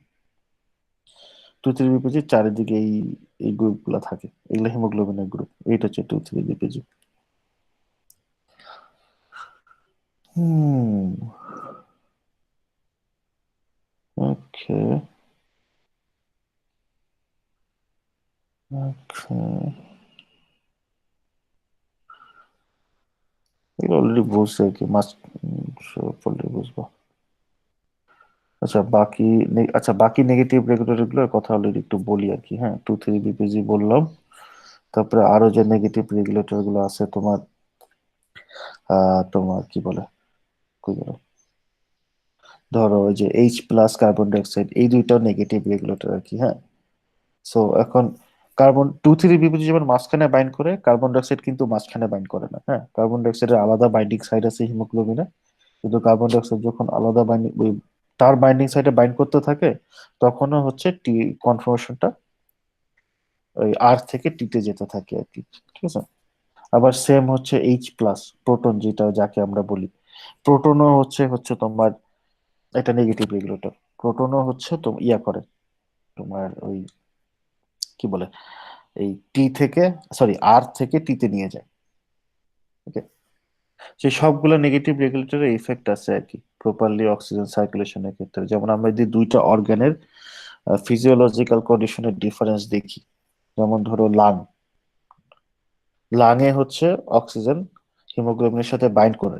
সো লাং এর ফিজিওলজিক্যাল কন্ডিশন দেখো, তাহলে বুঝবে লাংয়ের পিএইচ তোমার হাই থাকে। পিএইচ হাই মানে হচ্ছে H+ লো আর কি। হ্যাঁ, পিএইচ যত বেশি তত তো বেশি ক্ষারীয় হতে থাকে, প্রোটনের পরিমাণ কমতে থাকে। তো লাংয়ের পিএইচ থাকে হাই, তার মানে হচ্ছে প্রোটনের কনসেন্ট্রেশন থাকে লো, কার্বন ডাইঅক্সাইড থাকে লো, অক্সিজেন কনসেন্ট্রেশন থাকে হাই, অক্সিজেন থাকে হাই। ওকে, তো এই যতগুলো কন্ডিশন আছে সবগুলোই কিন্তু ফেভারেবল। লাংয়ের যে ফিজিওলজিক্যাল কন্ডিশন, এই কন্ডিশন গুলো কিন্তু favourable for the R state of haemoglobin, not for the T state of the haemoglobin. প্রোটনের কনসেন্ট্রেশন কম, কার্বন ডাইঅক্সাইডের কনসেন্ট্রেশন কম, অক্সিজেনের কনসেন্ট্রেশন বেশি লাংয়ে। সেই জন্য লাংয়ে হচ্ছে is favourable for the R state of the haemoglobin. So লাংয়ে হিমোগ্লোবিন আর স্টেটে কনভার্ট হয়ে যায় আর কি। Okay, and can easily bind with the oxygen. In the contrary, টিস্যুতে, টিস্যুর ফিজিওলজিক্যাল কন্ডিশন কেমন থাকে? পিএইচ থাকে লো, মানে প্রোটনের কনসেন্ট্রেশন হাই। হ্যাঁ, কার্বন ডাইঅক্সাইডের কনসেন্ট্রেশন হাই, কারণ টিস্যু হচ্ছে বিভিন্ন ধরনের কি বলে মেটাবলিজম করে কার্বন ডাইঅক্সাইডের পরিমাণ বাড়ায় রাখে। অক্সিজেনের কনসেন্ট্রেশন হচ্ছে লো। এই সবগুলো concentration is favourable for the T state of the haemoglobin. So টিস্যুতে যখন হিমোগ্লোবিনটা যায় তখন সে আর থেকে টিতে কনভার্ট হতে থাকে। সো সে টিস্যুতে অক্সিজেনটা আনলোড করে দেয়। ওকে, এই হচ্ছে অবস্থা। আর হচ্ছে এটা হচ্ছে জাস্ট গ্রাফিক্যালি বুঝেছে আর কি। হ্যাঁ, যে অক্সিজেনের টিস্যুতে থাকলে কিরকম গ্রাফ দেখাবে, লাঙে থাকলে কিরকম গ্রাফ দেখাবে, সে সব জায়গায় কিন্তু সিগময়েডাল কার্ভই শো করবে। হ্যাঁ, অক্সিজেনের হিমোগ্লোবিনের বাইন্ডিং। ওকে, যাই হোক, গ্রাফ তো একটু চেঞ্জ হবেই, তোমার ওই রেগুলেটর গুলো চেঞ্জ হলে গ্রাফ দেখতে একটু ডিফারেন্ট হবে। সবগুলো সিগময়েডালই থাকবে। হ্যাঁ, সে অ্যালোস্টেরিক প্রোটিন, সে সিগময়েডালই থাকবে। গ্রাফ একটু ধর একটু স্টিপ হবে, মানে স্লোপ বেশি হবে বা স্লোপ কম হবে এরকম। আচ্ছা, যাই হোক, এখন আমরা একটা ইন্টারেস্টিং জিনিস দেখি, ভেরি ইন্টারেস্টিং থিং কিন্তু এটা। Fetal haemoglobin. ফিটাল হিমোগ্লোবিন হচ্ছে ফিটাসের হিমোগ্লোবিন, মানে বাচ্চা। হ্যাঁ, মায়ের পেটে যে বাচ্চা থাকে তার হিমোগ্লোবিন। আচ্ছা, ফিটাসের আমাদের ধরো একজন অ্যাডাল্ট মা, হ্যাঁ, ধরো একজন প্রেগনেন্ট মাদার, তার বডিতে অক্সিজেন সাপ্লাই করতেছে কে? হিমোগ্লোবিন। তো মার পেটে যে বাচ্চা আছে সেই ফিটাসের বডিতে অক্সিজেন সাপ্লাই করতেছে কে? হিমোগ্লোবিন। ফিটাসের অক্সিজেনের সোর্স কি? আচ্ছা, এই ফিটাসের অক্সিজেনের সোর্স কি? ফিটাস কোত্থেকে অক্সিজেন পায়? মা না হয় তোমার, অক্সিজেন মা থেকে আম্বিলিকাল এক্স্যাক্টলি, কর্ড দিয়ে মানে মা অক্সিজেন পাচ্ছে কোত্থেকে? আউটসাইড থেকে আউটসাইড থেকে। ফিটাস অক্সিজেন পাচ্ছে কোত্থেকে? মা থেকে মা থেকে। এখন ঘটনা হচ্ছে ফিটাসের অক্সিজেনও পরিবহন করে হিমোগ্লোবিন, মায়ের অক্সিজেনও পরিবহন করে হিমোগ্লোবিন। মার মার ব্লাড কি ফিটাসের ব্লাডে যায়?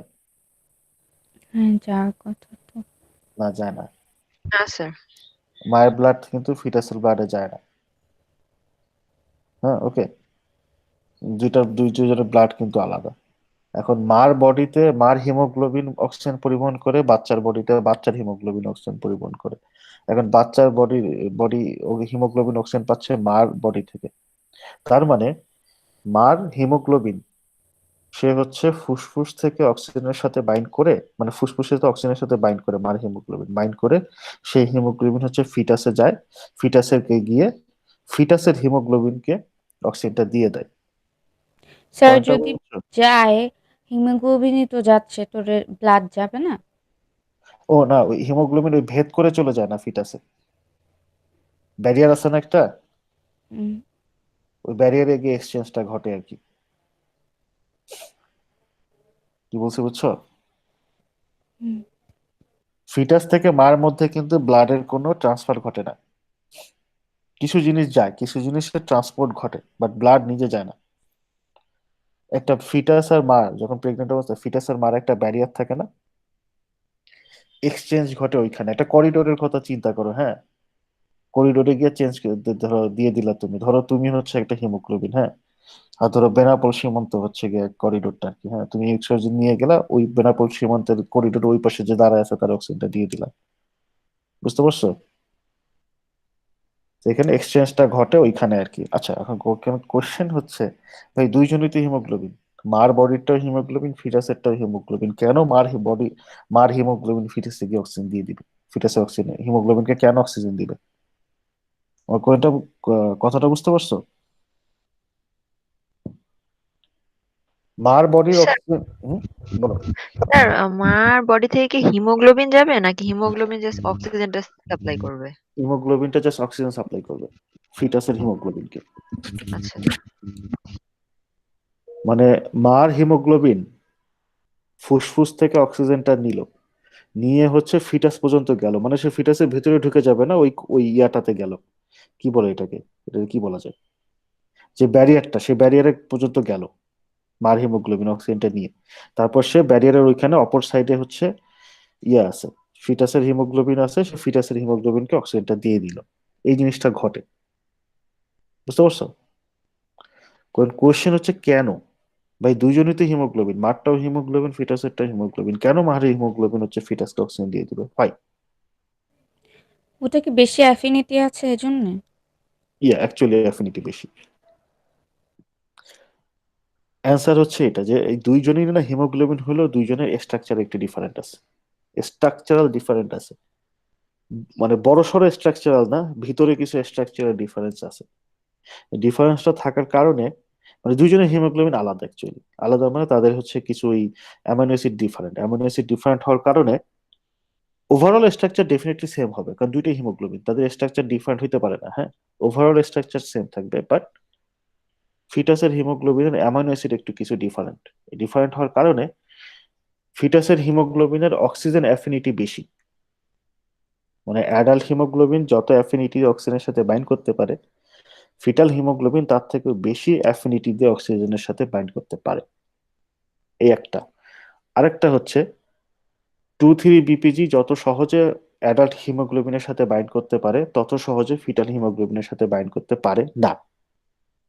তার মানে কি, ফিটাল হিমোগ্লোবিনের ওপর 2,3-বিপিজির নেগেটিভ রেগুলেশন কম in comparison with the adult haemoglobin. মানে ধরো একটা জায়গায় অ্যাডাল্ট হিমোগ্লোবিন আর ফিটাল হিমোগ্লোবিন দুইজন আছে, তো এখানে 2,3-বিপিজি আসলো, 2,3-বিপিজি অ্যাডাল্ট হিমোগ্লোবিনকে গিয়ে খোঁচাবে বেশি, ফিটাল হিমোগ্লোবিনকে খোঁচাবে না কিন্তু, কারণ 2,3-বিপিজির বাইন্ডিং অ্যাফিনিটি বেশি অ্যাডাল্ট হিমোগ্লোবিনের প্রতি, ফিটাল হিমোগ্লোবিনের প্রতি না। ধরো একটা জায়গায় শুধু ফিটাল হিমোগ্লোবিনের আছে, ডেফিনেটলি 2,3-বিপিজি হচ্ছে সেই ফিটাল হিমোগ্লোবিনের সাথে বাইন্ড করার চেষ্টা করবে, কিন্তু যদি একই জায়গায় বোথ ফিটাল এবং অ্যাডাল্ট হিমোগ্লোবিন থাকে, 2,3-বিপিজি কিন্তু বাইন্ড করার চেষ্টা করবে অ্যাডাল্টার সাথে, কারণ তার অ্যাডাল্টার সাথে অ্যাফিনিটি বেশি।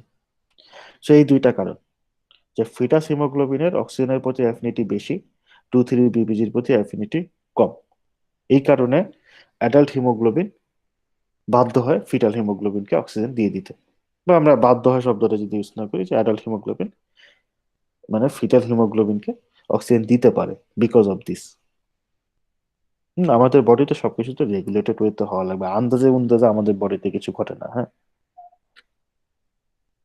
সৃষ্টিকর্তা একটা অ্যামেজিং জিনিস বানাই দিছে, ওকে, একটু যে ডিপলি চিন্তা করলে বুঝবা যে how beautifully things are regulated in our body. আচ্ছা, এনিওয়ে, সো যেটুক ছিলাম যে এই যে ডিফারেন্স আছে দুইজনের মধ্যে, যে ফিটাল হিমোগ্লোবিন আর মাদার হিমোগ্লোবিনের, যে এই ব্যাপারটা কেন ঘটতেছে, যে কেন ফিটাল হিমোগ্লোবিনের অক্সিজেনের প্রতি অ্যাফিনিটি বেশি, 2,3-BPGর প্রতি অ্যাফিনিটি কম। কারণ তাদের অ্যামাইনো অ্যাসিড একটু ডিফারেন্স আছে। কি ধরনের ডিফারেন্স? এই যে এখানে লেখা আছে। উম,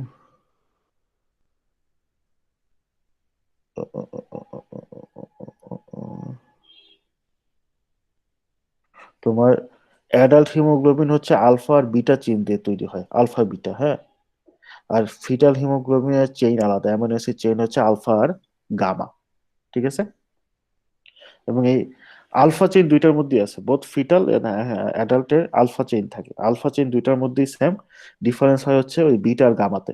অ্যাডাল্টের থাকে বিটা চেইন, বিটা চেইনে হচ্ছে 143 পজিশনে 23 BPG থাকে, হ্যাঁ, 23 BPG থাকে। আর হচ্ছে গামা চেইনের 143-তে, না সরি সরি, ফিটাল হিমোগ্লোবিনের বিটা, সরি, অ্যাডাল্ট হিমোগ্লোবিনের যে বিটা চেইন, সেটার 143 পজিশনে হিস্টিডিন থাকে আর কি, হ্যাঁ। আর এইখানে আর ফিটাল হিমোগ্লোবিনের গামা চেইনের 143 পজিশনে সেরিন থাকে। তো এই 143 পজিশনের সিগনিফিকেন্স হচ্ছে 23 BPGর বাইন্ডিং সাইট এখানে, হ্যাঁ, 23 BPG বাইন্ড করে এই জায়গাটায়। সো এই ডিফারেন্স হওয়ার কারণে এই 23 BPGর প্রতি অ্যাট্রাকশনের ডিফারেন্স আর কি। বিটা চেনের এই হিস্টিডিন থাকার কারণে সে, তার অ্যাট্রাকশন বেশি 23 BPGর প্রতি, সেরিনের অ্যাট্রাকশন কম 23 BPGর প্রতি। ওকে, দ্যাটস ওয়াই তোমার অ্যাডাল্ট হিমোগ্লোবিন এর 23 BPGর প্রতি অ্যাট্রাকশন বেশি আর কি। ওকে, ওকে, সো ইয়া, কি কিছু বলতে চাও? স্যার এটা একটু আবার বুঝিয়ে দিবেন।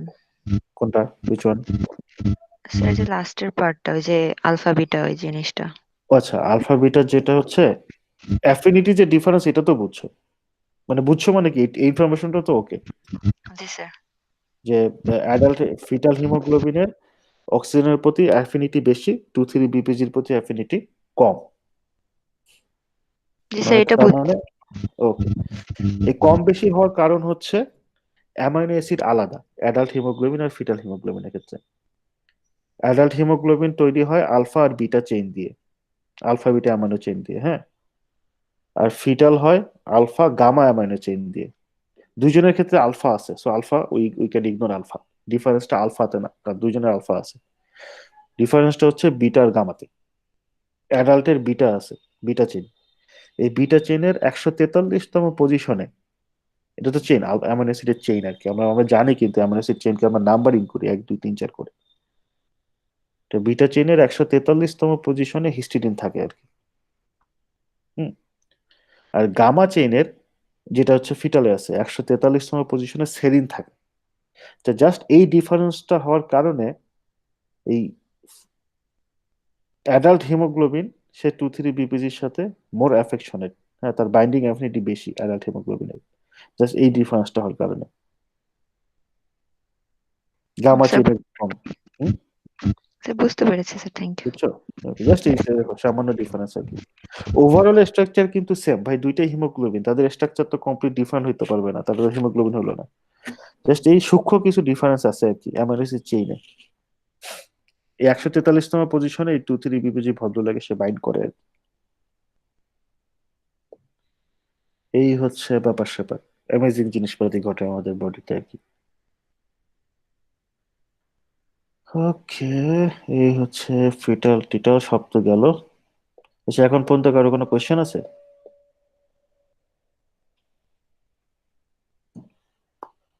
আচ্ছা, সমস্যা নাই, তোমরা বাসায় পড়ো, পড়লে কোয়েশ্চেন আসবে, নেক্সট ক্লাসে জিজ্ঞেস করো। আর লাস্টে কিছু আছে, এগুলো এগুলো আছে। আচ্ছা, এই লাস্টের এই 3টা স্লাইড আমি তোমাদের জাস্ট বলতেছি কি লেখা আছে, হ্যাঁ, এটা একটু নিজেরা একটু দেখতে পারো, এগুলো ইন্টারেস্টিং জিনিস। তোমার অনেক জেনেটিক ডিজিজ আছে, কিন্তু যে জেনেটিক ডিজিজ গুলোর কারণে তোমার এই ব্লাডের সমস্যা দেখা দিতে পারে। I am not talking about cancer, cancer is a different thing. Okay, আমি হচ্ছে কিছু জেনেটিক ডিজিজ নিয়ে কথা বলা আছে, যে মিউট্যান্ট হিউম্যান হিমোগ্লোবিন মানেই হচ্ছে কি, this are caused by mutation, মানে জেনেটিক ডিজিজ আর কি, ঠিক আছে। তোমার এই মিউটেশন কারণে হিমোগ্লোবিনে বিভিন্ন ধরনের অ্যাবনর্মালিটিস দেখা দিতে পারে। তো ইউজুয়ালি যত ধরনের মিউটেশন আছে, হ্যাঁ, সবগুলোকে ইন জেনারেল তুমি 4টা ক্যাটাগরিতে ভাগ করতে পারো। ক্যাটাগরি বলতে মানে মিউটেশনের কারণে এই 4 ধরনের প্রবলেম হয় হিমোগ্লোবিনে। তা এমনিতেও এইটা এইটা একটু মনে রেখো যে একটা ধরো মিউটেশনের জন্য এক ধরনের প্রবলেমই হবে, ব্যাপারটা এরকম না। মাল্টিপল মিউটেশনের কারণে একই ধরনের প্রবলেম হতে পারে আলটিমেটলি। ঠিক আছে? মাল্টিপল মিউটেশনের কারণে একই ধরনের প্রবলেম অ্যারাইজ করতে পারে। সো ধরো কোনো একটা অর্গানিজমের বা এটা তুমি কোন একটা সেলের, হ্যাঁ, কোনো একটা মিউটেশন হলো, মিউটেশন হলেই যে কমপ্লিট ডিফারেন্ট একটা চেঞ্জ আসবে, ব্যাপারটা এরকম না। একটা অ্যামাইনো অ্যাসিডের কোন জায়গায় মানে মিউটেশনের কারণে আলটিমেটলি চেঞ্জ হয় অ্যামাইনো অ্যাসিড, অ্যামাইনো অ্যাসিডের কোন জায়গাটায় চেঞ্জ হচ্ছে এটার উপর অনেক কিছু ডিপেন্ড করে। ওকে, এনিওয়ে, সো ইউজুয়ালি যত ধরনের মিউটেন্ট আছে, মানে মিউটেশন হয় হিমোগ্লোবিনের জিনে, সেই মিউটেশনের কারণে এই 4 ধরনের প্রবলেম হতে পারে। কি কি প্রবলেম? যেমন ধরো mutation in haem binding pocket leads to loss of haem. ঠিক আছে? যদি মিউটেশনটা এমন জায়গায় হয় যে তোমার হিম বাইন্ডিং পকেটের প্রবলেম থাকে, তখন হচ্ছে ওই হিম গ্রুপটা হিমোগ্লোবিন থেকে বের হয়ে যায় কিছু মিউটেশনের কারণে। মানে কিছু মিউটেশনের কারণে হিমোগ্লোবিনে হিম গ্রুপটা থাকে না আর কি, হিম গ্রুপ পকেট থেকে হিম গ্রুপটা বের হয়ে যায়। সে হ্যাঁ, হিম গ্রুপই যদি হিমোগ্লোবিনে না থাকে, সে আর অক্সিজেনের সাথে বাইন্ড করবে কেমনে? এটা এক ধরনের প্রবলেম। আর এক ধরনের প্রবলেম হচ্ছে mutation disrupt tertiary structure of a sub unit. মানে কিছু কিছু মিউটেশনের কারণে যে প্রবলেমটা হয়, যেটা হিমোগ্লোবিনটা প্রপারলি ফোল্ড হতে পারে না, এটা কিন্তু ফোল্ডিং এ প্রবলেম করবে। কিছু মিউটেশনের কারণে প্রপারলি ফোল্ড হতে পারে না হিমোগ্লোবিনটা। প্রপারলি ফোল্ড হতে না পারা মানে হচ্ছে তার যে টারশিয়ারি স্ট্রাকচার সাব ইউনিটের, সেই স্ট্রাকচারটা ঠিক মতো তৈরি হবে না, সো সে অক্সিজেনের সাথে ঠিক মতো বাইন্ড করতে পারবে না।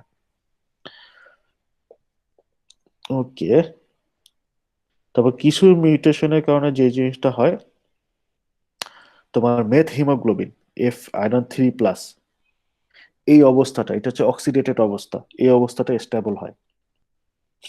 আমি কিন্তু আগে ক্লাসে বলছিলাম তোমার আয়রন যে থাকে না হিম গ্রুপে, তার কিন্তু আয়রন 2 Fe2+, Fe2+ অবস্থায় থাকতে হয়। Fe3+ অবস্থায় সে যায়, যায় না? অবশ্যই যায়। Fe3+, আচ্ছা, Fe2+ অবস্থায় কেন থাকতে হয়? কারণ অক্সিজেন কখনো Fe3+ অবস্থায় বাইন্ড করতে পারে না। কেমনে পারবে? Fe3 মানে অক্সিডাইজড অবস্থা, অলরেডি অক্সিডাইজড, অক্সিজেন কেমনে সে সেখানে বাইন্ড করবে, রাইট? Fe2 অবস্থায় অক্সিজেন এসে বাইন্ড করতে পারে। সো হিমোগ্লোবিনে আয়রন কিন্তু Fe3+ অবস্থায় যায়, যায় না এমন না, কিন্তু যখনই যায় তখন হিমোগ্লোবিন আবার তার সেই ক্যাপাবিলিটি আছে Fe3টাকে Fe2 তে নিয়ে আসা। তো হিমোগ্লোবিনের ওই হিম গ্রুপের আশেপাশে যে বিভিন্ন গ্রুপগুলো থাকে না, তারা এই কাজটা করে। যদি কখনো হিমোগ্লোবিনটা অক্সিডাইজ হয়ে, মানে সরি, আয়রনটা অক্সিডাইজ হয়ে Fe3 তে যায়, তারা সেটাকে Fe2 তে নিয়ে আসে। কিন্তু কিছু কিছু মিউটেশনের কারণে হিমোগ্লোবিনের এই কি বলা যায়, এই ক্যাপাসিটিটা নষ্ট হয়ে যেতে পারে। যে যদি আয়রনটা Fe3 তে চলে যায়, যেটাকে মেথ হিমোগ্লোবিন বলে, সে তাকে আর Fe2 তে নিতে পারে না। তো এগেন একই প্রবলেম হবে, Fe2 তে যদি নিতে না পারে, সবসময় সাথে বাইন্ড করতে পারবে না, প্রবলেম। ওকে, আচ্ছা, আবার কিছু কিছু মিউটেশন আছে যে মিউটেশন গুলোর কারণে আইদার হিমোগ্লোবিন কন্টিনিউয়াসলি আর স্টেটে থাকে অথবা কন্টিনিউয়াসলি টি স্টেটে থাকে। হ্যাঁ, কিছু মিউটেশনের কারণে হতে পারে যে ধরো মিউটেশন হয়ে গেছে, সে হিমোগ্লোবিন কন্টিনিউয়াস আর অবস্থাতেই থাকে। আর অবস্থাতে থাকলে কন্টিনিউয়াসলি সে অক্সিজেনের সাথে বাইন্ড করে বসে থাকবে, কোথাও গিয়ে অক্সিজেন ছাড়বে না। অথবা কন্টিনিউয়াসলি ধরো হিমোগ্লোবিন টি স্টেটে আছে, অক্সিজেনের সাথে বাইন্ডই করবে না। ওকে, আচ্ছা, তবে যাই হোক, এই যে যত ধরনের প্রবলেম হচ্ছে আলটিমেট কিন্তু, মানে ধরো ধরো যত ধরনের মিউটেশনের কারণে যে 4 ডিফারেন্ট টাইপের প্রবলেম হচ্ছে, আলটিমেট প্রবলেম কিন্তু একটা, যে ডিফেক্টিভ বা মিউটেন্ট হিমোগ্লোবিন গুলো অক্সিজেনের সাথে বাইন্ড করতে পারবে না, সো বডিতে তারা প্রপারলি অক্সিজেন সাপ্লাই করতে পারবে না। ঠিক আছে? সেগুলো হচ্ছে কিছু ব্লাড রিলেটেড আর কি, জেনেটিক ডিজিজ। এই পরের স্লাইড গুলোতে এগুলাতে আর একটু ধরো একটু বেশি করে লেখা হয়েছে, দ্যাটস ইট, এমন আর কিছু না। ওকে, সো তোমরা হচ্ছে এগুলো একটু পড়ো, রেডি পড়লেই বুঝবা। যে অ্যালোস্টেরিক প্রোটিনের ব্যাপার স্যাপারটা তো বুঝছো তো নাকি? জি স্যার। ওকে, কারো কোনো কোশ্চেন আছে? স্যার একটা কোশ্চেন ছিল হ্যাঁ, করে ফেলেন। স্যার অ্যাসাইনমেন্ট নিয়ে। অ্যাসাইনমেন্ট হচ্ছে করে সাবমিট করে দিয়েছিলাম, কিন্তু যে পিডিএফটা সাবমিট করেছি হ্যাঁ ওটা হ্যাঁ কনভার্সনের সময় ইমেজ আর ওয়ার্ড গুলো উল্টাপাল্টা হয়ে গেছে, তো আবার কি সাবমিট করতে পারবো? হ্যাঁ, দাও, করে দাও আবার সাবমিট, কোনো সমস্যা নেই। ওকে স্যার, তাহলে আমি আবার সাবমিট করবো। ওকে, স্যার অ্যাসাইনমেন্টের 1 নম্বর কোয়েশ্চেনটা একবার একটু বুঝায় বলবেন স্যার, বুঝতেছি না। 1 নম্বরের কোশ্চেন কি ছিল ভুলে গেছি, দাঁড়া দেখে নিই। এনজাইম ইনহিবিটর হচ্ছে যে উম, ও আচ্ছা, শোনো, অনেক ধরনের এনজাইম ইনহিবিটর আছে না, যে কোনো একটা এনজাইম ইনহিবিটর চুজ করবা, ঠিক আছে? চুজ করে দেখবা ওই এনজাইম ইনহিবিটরটা ওই জানে, ধরো ওই কি কি কি বলছি, বায়োকেমিস্ট্রি দিতে বলছি না? বায়োকেমিস্ট্রি মানে হচ্ছে বেসিক্যালি সেটা স্ট্রাকচার আর কি, আর সে কিভাবে কাজ করে। আচ্ছা, আমি একটা এক্সাম্পল দিয়ে বুঝাই, যেমন কি বলে, উম, আরে বলে গেলাম কেন, যেমন পেনিসিলিন, পেনিসিলিন একটা ইনহিবিটর না? হ্যাঁ স্যার। সো এরকম একটা ইনহিবিটর চুজ করবো, যেমন ধরো ওই যে ওখানে কয়েকটা ইনহিবিটরের কিন্তু এক্সাম্পল দেওয়া আছে ইয়ার ক্ষেত্রে, কাইমোট্রিপসিনের। হুম, জি স্যার। কাইমোট্রিপসিন তো একটা এনজাইম, কাইমোট্রিপসিনের কি একটা ইনহিবিটর নাকি? না। কাইমোট্রিপসিনের তো অনেকগুলো ইনহিবিটর আছে। তুমি জাস্ট যে কোনো, মানে যেই এনজাইম নিয়ে চিন্তা করো না কেন, জাস্ট একটা ইনহিবিটর নিয়ে চিন্তা করবে, একটা ইনহিবিটরের উপর লিখবা আর কি, বুঝতে পারছো? জি sir, thank you sir. Welcome. Sir আমাদের মার্কস গুলো কি আপলোড দেওয়া হবে? হ্যাঁ হ্যাঁ, মার্কস তো আপলোড দেওয়া হবে, মানে এখনো দেওয়া হয়নি, এই জন্য আমি আন্তরিকভাবে দুঃখিত, কিন্তু আপলোড দেওয়া হবে আর কি। হ্যাঁ, কারণ ফাইনাল পরীক্ষার আগে ডেফিনেটলি দেওয়া হবে। স্যার এর আগে হবে হ্যাঁ না? হ্যাঁ, এর আগেও হবে, মানে ফাইনাল পরীক্ষার আগে, মানে বলতেছি কি আমি এরকম না যে তোমাদের ফাইনাল পরীক্ষা 7 তারিখে 6 তারিখে, না না এরকম না। হ্যাঁ, তার আগেই পাবা আর কি, ফাইনাল পরীক্ষার কয়েকদিন আগেই পাবা, যাতে অ্যাটলিস্ট তোমরা ওই মানে মোটামুটি কত পাইছো মিড আর কুইজে, এটা যাতে ধারণা হয় আর কি।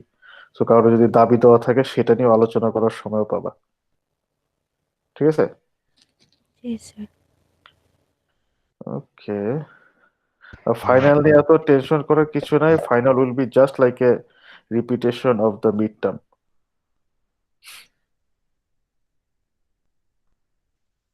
স্যার সেকেন্ড অ্যাসাইনমেন্টটা যেটা বলছেন না sir, mechanism of allosterator of an allosteric enzyme, sir ওইটার মধ্যে কি কি থাকবে তাহলে? আচ্ছা, কোয়েশ্চেনে কি কি দিয়েছিলাম? স্যার এটাই তো, যে describe the mechanism of allosteric regulation of an allosteric enzyme. Hmm hmm hmm hmm. Sir শুধু ওই মানে যেটা জাস্ট মানে মেকানিজমটা দিলেই হবে, হ্যাঁ মেকানিজমটা দিলেই হবে, যে কিভাবে করতেছে আর কি অ্যালোস্টেরিক রেগুলেশনটা। স্যার এখানে যে হিমোগ্লোবিনের ক্ষেত্রে যে বলা হয়েছে যে পজিটিভ রেগুলেটরটা কোথায় মানে বাইন্ড করছে, কোথায় যাচ্ছে, হ্যাঁ হ্যাঁ হ্যাঁ, এরকম। এরকম ইনফরমেশন যদি পাও it will be better if you can add those. হ্যাঁ, তারপরে ওই ফিগার গুলো যে কোনো জায়গা থেকে নিতে পারো, কোনো সমস্যা নেই, আচ্ছা স্যার। ঠিক আছে? জি স্যার। ওকে, ঠিক আছে, থাকো তাহলে, নেক্সট ক্লাসে দেখা হবে, বাই বাই। কারো কোনো কোয়েশ্চেন আছে নাকি? স্যার অ্যাসাইনমেন্ট তো ওই যে দুটো কোশ্চেন একটা ফাইলেই সাবমিট করবো, তাই না? হ্যাঁ, একটা ফাইলে, ওকে স্যার। দুইটাই হচ্ছে একটা ফাইলে সাবমিট করলেই হবে।